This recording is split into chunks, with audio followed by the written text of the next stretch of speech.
Hello friends, welcome to Mithuntips. இன்றைக்கி நம்ம ரொம்பவே சுவையான ஒரு சட்னி ரெசிபி பார்க்க போகிறோம். குழந்தைகள்லாம் பார்த்திங்கன்னா பொதுவாகவே கருவேப்பிலையை ஒதுக்கி வச்சு தான் சாப்பிடுவாங்க. ஒரு சில பெரியவங்களும் அப்படி தான். ஆனால் கருவேப்பிலையை வச்சு இந்த மாதிரி சுவையான ஒரு சட்னி செஞ்சு கொடுத்தா யாருமே வேண்டான்னு சொல்ல மாட்டாங்க. ஏன்னா அவ்வளோ டேஸ்டியாக இருக்கும். வாங்க இதை எப்படி செய்யலான்னு பார்க்கலாம்.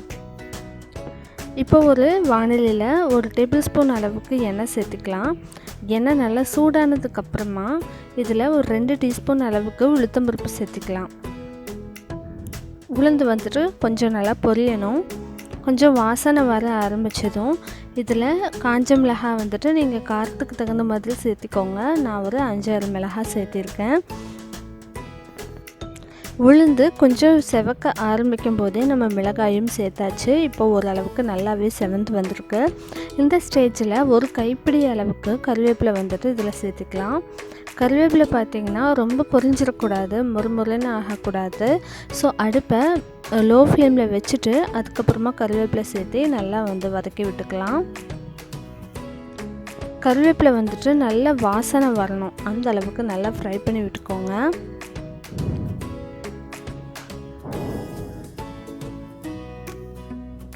இது கூட வந்துட்டு நம்ம ஒரு நெல்லிக்காய் அளவுக்கு புளி சேர்த்துக்கலாம்.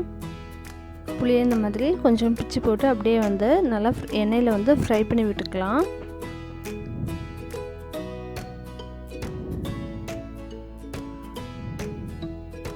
இப்போ இது எல்லாமே நல்லா ஃப்ரை ஆனதுக்கப்புறமா ஃபைனலாக இதில் வந்துட்டு ஒரு 1/4 கப் அளவுக்கு தேங்காய் துருவல் சேர்த்துக்கலாம். தேங்காய் துருவல் சேர்த்தும் போது இந்த சட்னிக்கு இன்னுமே டேஸ்ட் அதிகமாகும். தேங்காய் துருவலும் சேர்த்துட்டு நல்லா ஒரு நிமிஷம் ஃப்ரை பண்ணி விட்டுக்கலாம்.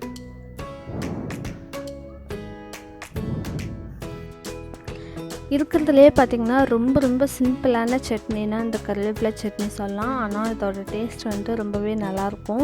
ஏன்னா நம்ம டோட்டலாக ஆட் பண்ணியிருக்க இன்க்ரீடியன்ட்ஸ் எல்லாமே ரொம்பவே கம்மி தான். எண்ணெய் விட்டோம், அதுக்கப்புறம் உளுத்தம்பருப்பு, வரமிளகாய், அதுக்கப்புறமா நம்ம புளி சேர்த்துக்கிட்டோம், கருவேப்பிலை சேர்த்துக்கிட்டோம். இப்போ ஃபைனலாக தேங்காயும் நல்லா வதங்கினதுக்கப்புறமா 1/2 டீஸ்பூன் அளவுக்கு உப்பு சேர்த்திருக்கேன்.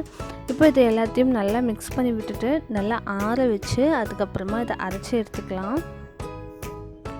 ஸோ அவ்வளோதான். இப்போ பார்த்தீங்கன்னா நான் கொஞ்சமாக தண்ணி விட்டு கொஞ்சம் திக்காக அரைச்சி எடுத்துருக்கேன். இது நல்லா சுடு சாதத்துக்கு இதில் கொஞ்சமாக நெய் விட்டு நம்ம சாப்பிடும்போது ரொம்பவே டேஸ்டியாக இருக்கும். அதுவும் குழந்தைங்க கொஞ்சம் சாப்பிட ஆரம்பிக்கிற மாதிரியான ஸ்டேஜஸ்லாம் இந்த மாதிரி செஞ்சு கொடுக்கும்போது அவங்களுக்கு முடி வளர்ச்சியும் நல்லாயிருக்கும். அதே மாதிரி ஜீரண சக்தியும் அதிகரிக்கும். பொதுவாகவே வெயிட் லாஸ் பண்ணணும்னு நினைக்கிறவங்க எல்லாருமே கூட இந்த கருவேப்பிலை சட்னி எடுத்துக்கலாம். அதுவும் இப்போ இருக்க இந்த சம்மர் டைமில் பார்த்திங்கன்னா நம்மளுக்கு இந்த வேர்வையினாலேயே அதிகமாக ஹேர் ஃபால் ஏற்படும். ஸோ அந்த மாதிரி டைமில் இந்த மாதிரி சட்னி எடுத்துக்கிறதும் நல்லது.